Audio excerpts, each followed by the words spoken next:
You know what nobody tells you when you're making decisions about money, health, or your career? There's an invisible threshold you can cross where everything suddenly becomes 10 times harder to fix. Most people don't even realize they've crossed it until they're already on the other side, wondering why their efforts aren't producing results anymore. Today we're talking about that critical point of no return, and more importantly, why the clock matters far more than how motivated you feel right now. Let's start with something most people get completely wrong. They think recovery is linear. They believe that if you can bounce back from being 3 months behind on your goals, you can bounce back from being 3 years behind using the same approach.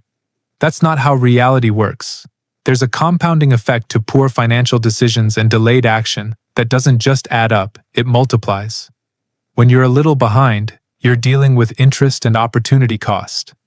When you're way behind, you're dealing with those same forces, except now they've had time to snowball into something that requires exponentially more effort to overcome. Think about debt for a second. If you owe $1,000 on a credit card, that's annoying but manageable. You tighten your budget for a couple months, maybe pick up some extra work, and you clear it. But when that 1,000 becomes 10,000, and then 20,000, you're not just dealing with a bigger number. You're dealing with minimum payments that barely touch the principal, interest charges that keep the balance growing even when you're trying to pay it down, and a credit score that's now affecting your ability to get better rates on anything else. The effort required to dig out isn't 10 times harder, it's more like 50 times harder because the system itself is now working against you. The same principle applies to your health.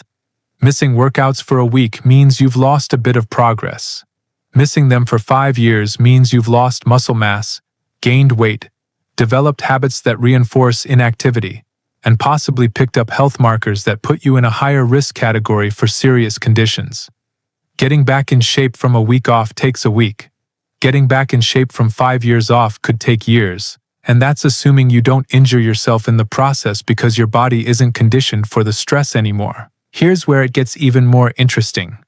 The psychological component of crossing that line is just as brutal as the practical one. When you're slightly off track, you still believe recovery is possible. You can visualize the path back. But when you're severely off track, something shifts in your mindset. You start to internalize the idea that maybe this is just who you are now. Maybe you're the person with bad credit. Maybe you're the person who's out of shape. Maybe you're the person who never got their career going.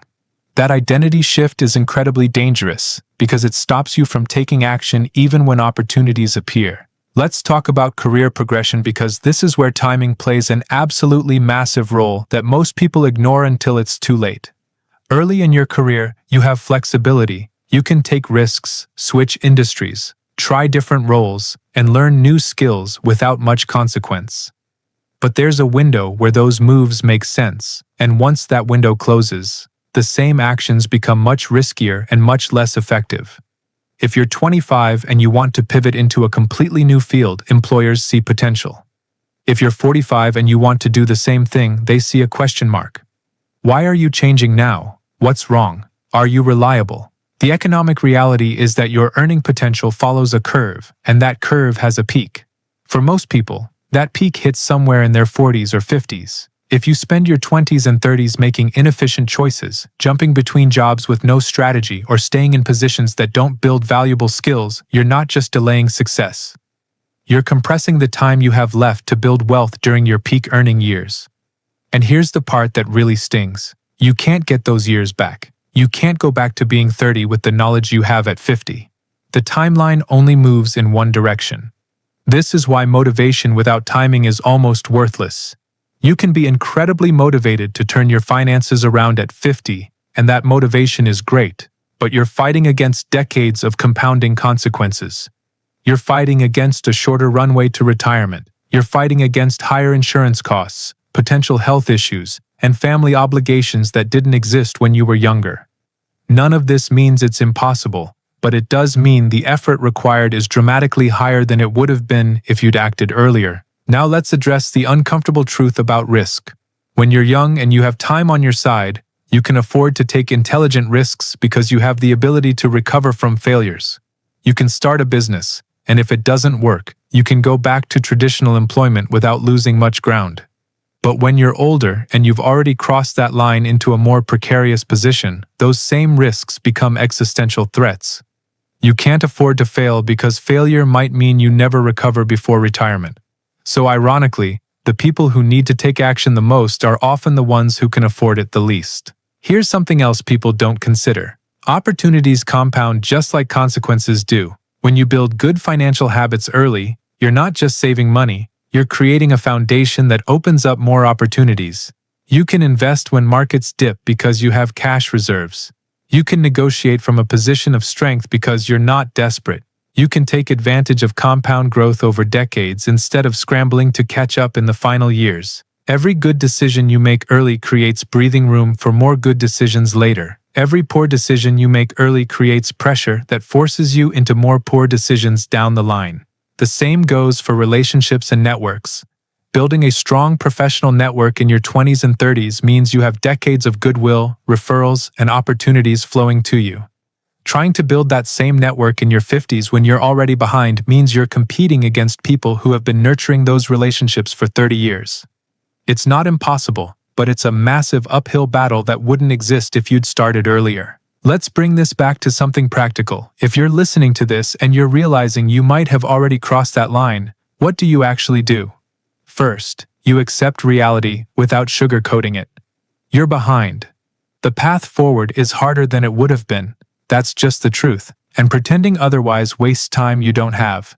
Second, you stop thinking about motivation and start thinking about systems. Motivation fades. Systems persist.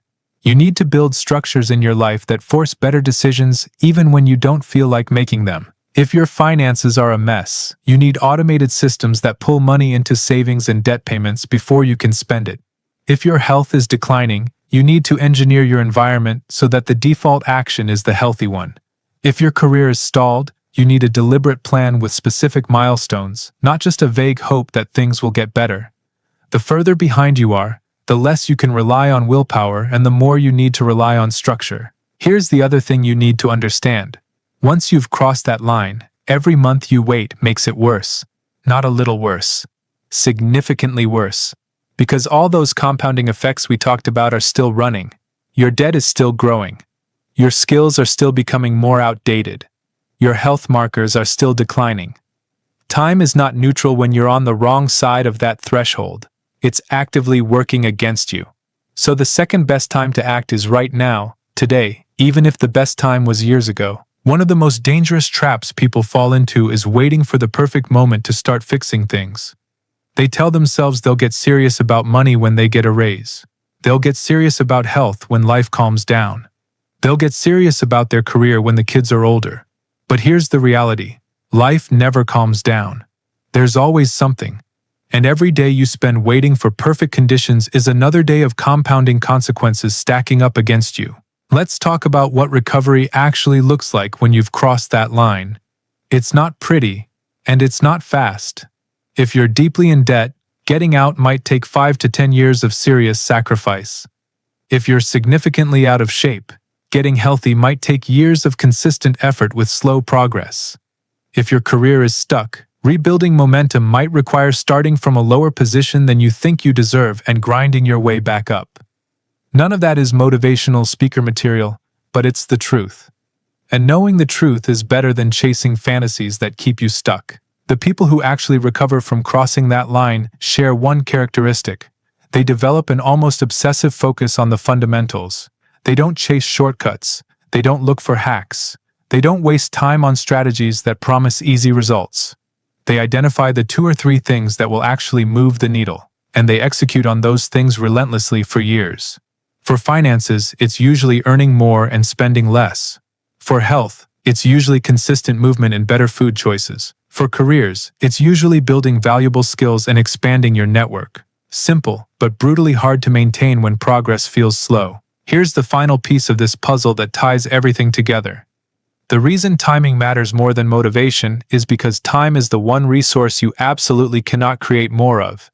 You can always find more motivation. You can read a book, watch a video, talk to a friend, whatever. But you can't manufacture more years. And when you're dealing with compounding systems, whether positive or negative, Time is the variable that determines whether you win or lose. Start early with good decisions, and time amplifies your results. Start late or make poor choices, and time amplifies your struggles. So where does that leave you? If you're young and you haven't crossed that line yet, understand that you're sitting on an asset that's more valuable than you realize. The time you have right now is worth more than the time you'll have in 10 years because of how compounding works. Use it wisely. Make decisions that set up positive compound effects. Build habits that will serve you for decades. If you're older and you've already crossed that line, understand that you're in a fight, and that fight requires total honesty about where you are and total commitment to doing what's necessary, even when it's hard and even when progress is slow. The truth is, most people never have this conversation with themselves. They drift through their 20s and 30s making inefficient choices without realizing there's a threshold coming. Then they hit their 40s or 50s, look around, and wonder why everything feels so much harder. The answer is simple. They crossed the line without noticing, and now they're dealing with the compounded weight of all those years of poor financial decisions and delayed action. You don't have to be one of those people.